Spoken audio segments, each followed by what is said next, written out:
یہ ایک سٹوری ہے۔ حضرت عبدالبہا احباب کو سنایا کرتے تھے۔ ایک تھا بادشاہ اور ایک تھا اس کا وزیر۔ بادشاہ نے اپنے وزیر سے کہا کہ مجھے 3 سوالوں کے جواب کل تک چاہیے۔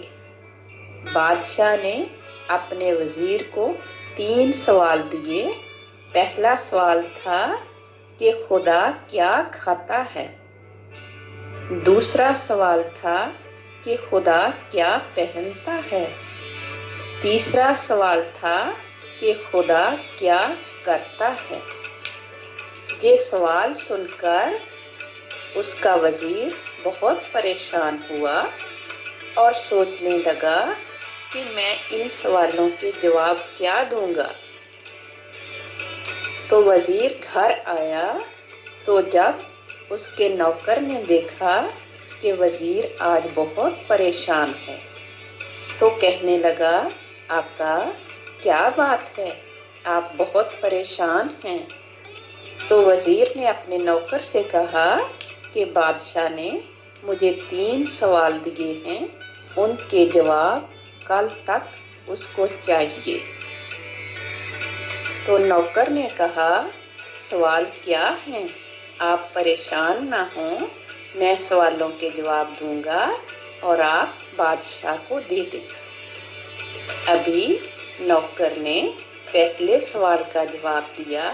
پہلا سوال کیا تھا کہ خدا کیا کھاتا ہے؟ تو نوکر نے کہا کہ خدا اپنے بندوں کے غم کھاتا ہے۔ دوسرا سوال تھا کہ خدا کیا پہنتا ہے؟ نوکر نے جواب دیا، خدا اپنے بندوں کے گناہوں کا لباس پہنتا ہے۔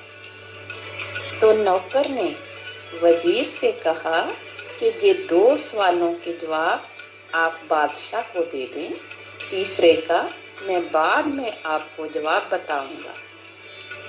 تو ابھی وزیر نے اپنے بادشاہ کو یہ سوالوں کے جواب دیے۔ تو بادشاہ نے کہا وزیر سے کہ یہ جواب تیرے نہیں ہیں، یہ جواب کس نے دیے ہیں؟ تو وزیر نے کہا، میرے گھر میں ایک نوکر ہے، یہ جواب اس نے دیے ہیں۔ تو بادشاہ نے کہا کہ نوکر کو بلا۔ اسی وقت نوکر کو بلایا گیا اور بادشاہ نے کہا نوکر سے کہ تو نوکر بننے کے لائق نہیں ہے، تو وزیر بننے کے لائق ہے۔ اور وزیر سے کہا کہ تو وزیر بننے کے لائق نہیں، تو نوکر بننے کے لائق ہے۔ اسی وقت نوکر کو وزیر بنا دیا گیا۔ جب نوکر وزیر بن گیا تو پھر اس نے تیسرے سوال کا جواب دیا کہ خدا ایک سے لے کر دوسرے کو دے دیتا ہے۔